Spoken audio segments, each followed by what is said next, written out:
तर्कों की श्रृंखला में राउंड 2 के लिए मुफ्ती साहब को आमंत्रित कर रहा हूं। आपके पास एक बार फिर से 7 मिनट का वक्त है। शुक्रिया।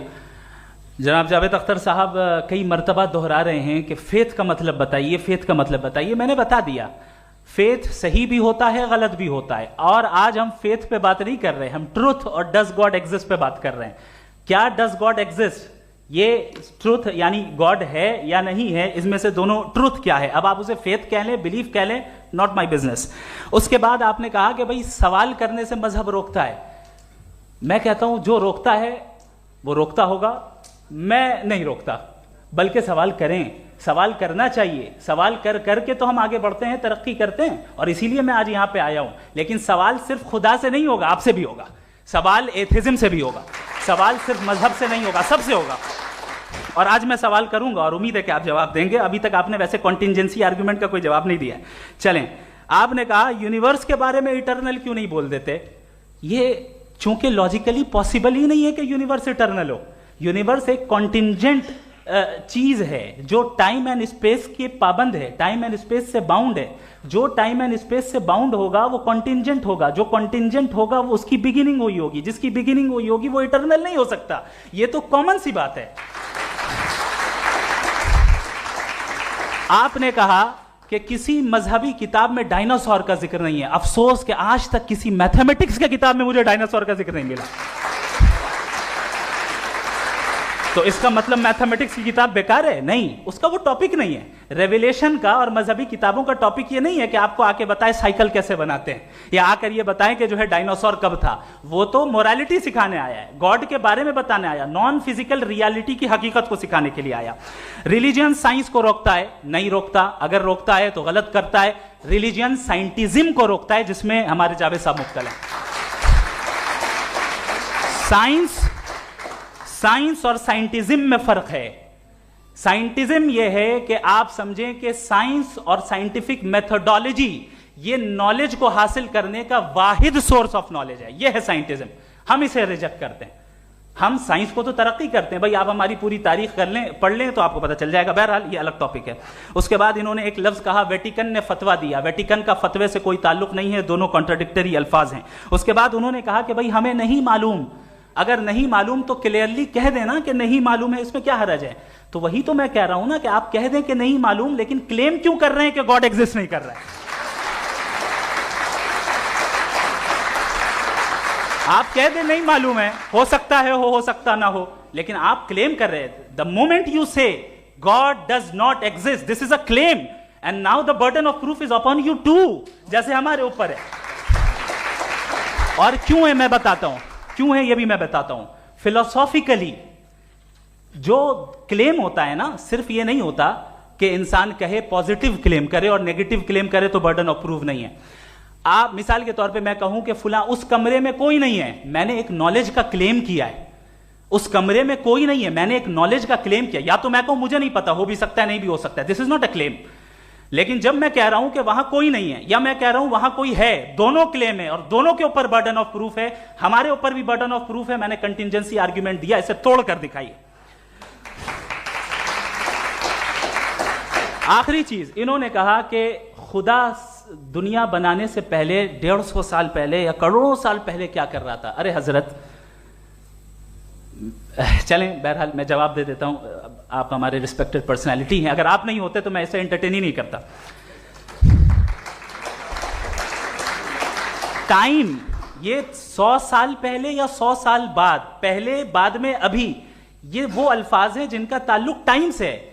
टाइम शुरू ही हुआ है यूनिवर्स की बिगिनिंग के बाद, तो उसके पहले खुदा क्या कर रहा था। सवाल इलॉजिकल है, ये फेलेसी है।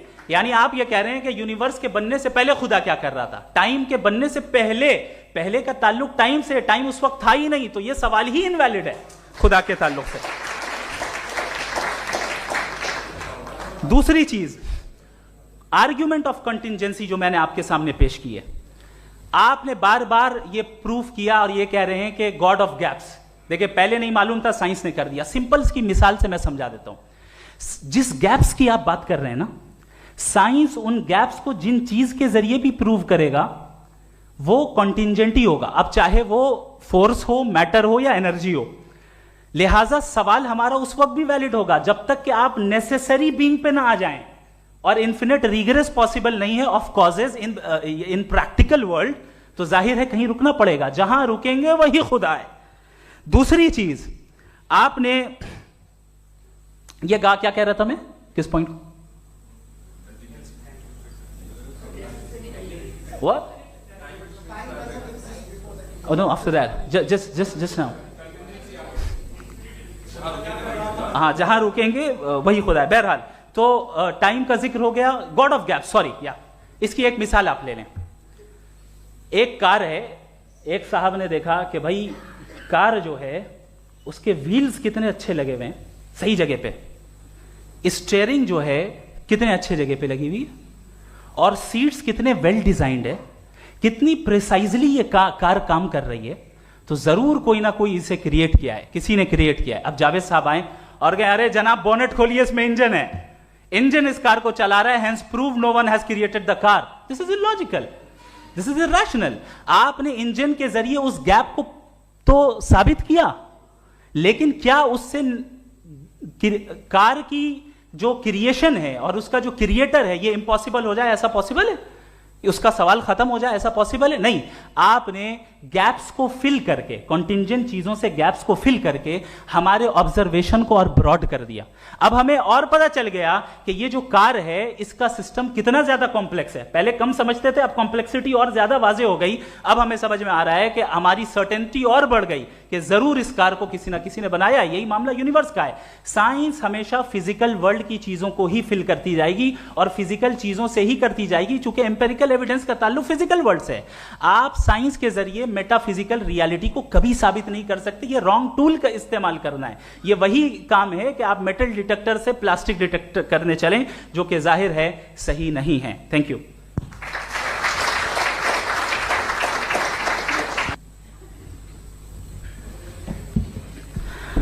असल में जो हकीकी प्रॉब्लम है, असल प्रॉब्लम है, वो ये है कि जावेद साहब के पास कॉन्सेप्ट ऑफ गॉड क्लियर नहीं है। इन्होंने कहा कि कायनात से पहले खुदा तो था, तब भी तो टाइम होगा। ये टाइम कायनात का हिस्सा है। हम खुदा, उस खुदा को मानते हैं, नेसेसरी बीइंग का टाइमलेस होना जरूरी है, चूंकि वो टाइम का क्रिएटर है। जब उसने टाइम को क्रिएट किया तो वो खुद टाइम पे कैसे होगा? उसने जब स्पेस को क्रिएट किया तो खुद स्पेस में कैसे होगा? अगर वो टाइम एंड स्पेस को पहले से ही उसका पाबंद है तो फिर किस चीज को उसने क्रिएट किया? लिहाजा ये सवाल गलत है कि खुदा था तो टाइम होगा। बिल्कुल नहीं। टाइम के पाबंद हम हैं, खुदा नहीं है। हम फिजिकल वर्ल्ड से ताल्लुक रखते हैं, वो मेटाफिजिकल रियलिटी है। दूसरी चीज इन्होंने मिसाल दी कि चाय की केतली हवा में घूम रही होगी, और पता नहीं शायद वो बर्टन रसल का उन्होंने हवाला दिया। बहरहाल यही प्रॉब्लम है। प्रॉब्लम यही है कि हम चीजों के दरमियान डिफरेंशिएट नहीं कर पाते हैं। ये जो आपने मिसाल दी ये इमेजिनेशन है, और मैं जो साबित कर रहा हूं वो लॉजिकल नेसेसिटी है। आप इमेजिन करने आए तो कुछ भी करें, जुपिटर में पिंक एलिफेंट होगा, यूनिकॉर्न होगा, करें, उससे कायनात पे क्या फर्क पड़ता है? उससे आप लॉजिकल नेसेसिटी साबित नहीं कर सकते। मैं तो उस प्राइम कॉज की बात कर रहा हूं, उस नेसेसरी बीइंग की बात कर रहा हूं, जिसके बगैर इस कायनात का एग्जिस्टेंस मुमकिन नहीं है। दूसरी चीज, मजहब को साइंस चैलेंज करती है वगैरह वगैरह, ये हमारा टॉपिक ही नहीं है। मैं इस पे बात करूंगा तो फिर मेरा वक्त चला जाएगा। मजहब के ऊपर चूंकि हमारी डिस्कशन नहीं है, साइंस को मजहब और बिलखुसूस मैं और हमारा वर्ल्ड व्यू कम अज कम साइंस को पीछे नहीं करता है, साइंटिज्म की मजम्मत करता है। इसकी वजाहत मैंने पहले कर दी। दूसरी चीज इन्होंने कहा वर्ल्ड का नक्शा लीजिए, वर्ल्ड मैप लीजिए, दो अलग अलग जगह की। हजरत मैंने ये होमवर्क किया था, और मैंने मिडिल ईस्ट का एक नक्शा लिया और यूरोप का एक नक्शा लिया। ये मजहबी इलाका और ये लिबरल और एथीस्ट इलाका। मुझे पता चला कि सबसे ज्यादा रेप केसेस जो हैं वहां पर है।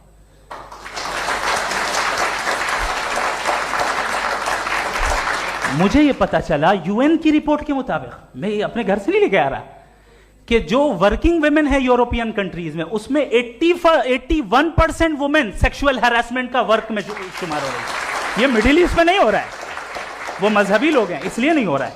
दूसरी चीज आपने ये कहा कि मजहबी आदमी का अच्छा होना हमारे अच्छे होने से बहुत मुश्किल है, बहुत मुश्किल है। तो इसका मतलब यह है कि गॉड के अलावा आपके पास अच्छे और बुरे का कोई स्टैंडर्ड है, मैं चाहूंगा कि कन्वर्सेशनल स्टाइल वाले डिस्कशन और सेगमेंट पे इसी पे बात कर लेते हैं। Thank you very much.